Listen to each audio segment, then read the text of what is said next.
As members of the diamond production industry, we recognize the promise Zimbabwe holds with its $8 billion in diamond deposits.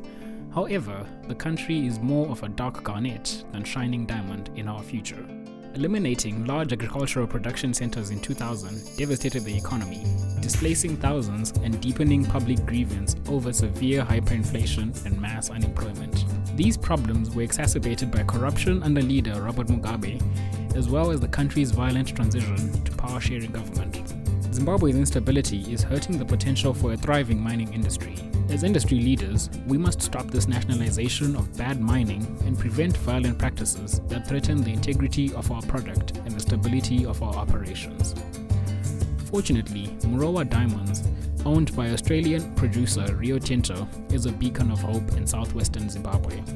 The company invests in employee retention and community stability by hiring local workers, building classrooms, refurbishing health clinics, providing training for farmers, and offering voluntary AIDS testing and counseling services. On the other side of the country, the Marange mines tell a far different story. Ownership and control of its operations are veiled in corruption. The government initially used its discovery to foster a diamond rush, and people, desperate for money, migrated there en masse. Beginning in 2007, armed government forces began to assume control and organize miners into profitable syndicates. But control of the mine took a dangerous turn in 2008 when the Joint Operations Command, the militaristic arm of Mugabe's regime, killed over 200 people, enforcing systematic killing, torture, rape, and violent displacement that continues today. This illicit behavior is endorsing President Mugabe, his party's activities, and JOC's military operations to protect Mugabe's leadership while destabilizing the power-sharing government. According to Partnership Africa-Canada, the current interpretation of the Kimberley process fails to recognize the political realities of Zimbabwe.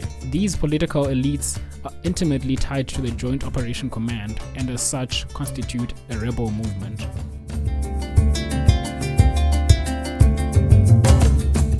This loophole allows for rebel movements to hide behind seemingly legitimate governments and threaten the stability of insecure countries where many of our mines are located.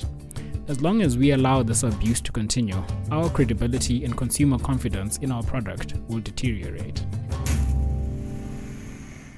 Industry leaders must take the lead to reform the Kimberley process. Unless diamonds are actually conflict-free, the work companies like Rio Tinto and Murowa Diamonds are doing is futile. First, we recommend the Kimberley process needs to equate government abuses with rebel group abuses. As the Zimbabwe case shows, the JOC, although a technically government-sponsored regime, is operating like a rebel group. Second, the UN Security Council should increase efforts to make sanctions more selective, better targeted, and more rigorously enforced. Third, industries operating in these countries should unite and use their power to take a stand against abusive governments through organizations like the World Diamond Council. Finally, developing and improving social programs within our mining communities, as we've seen, is a necessary preventative measure. It ensures stability and prevents illegitimate groups from taking advantage of vulnerable populations and mismanaging valuable resources. Ultimately, reforming the Kimberley process will provide opportunities for cooperation within the diamond industry, as well as prevent and deter future resource conflicts. Our fair practice will serve as an example and encourage a culture of corporate and political accountability across the globe.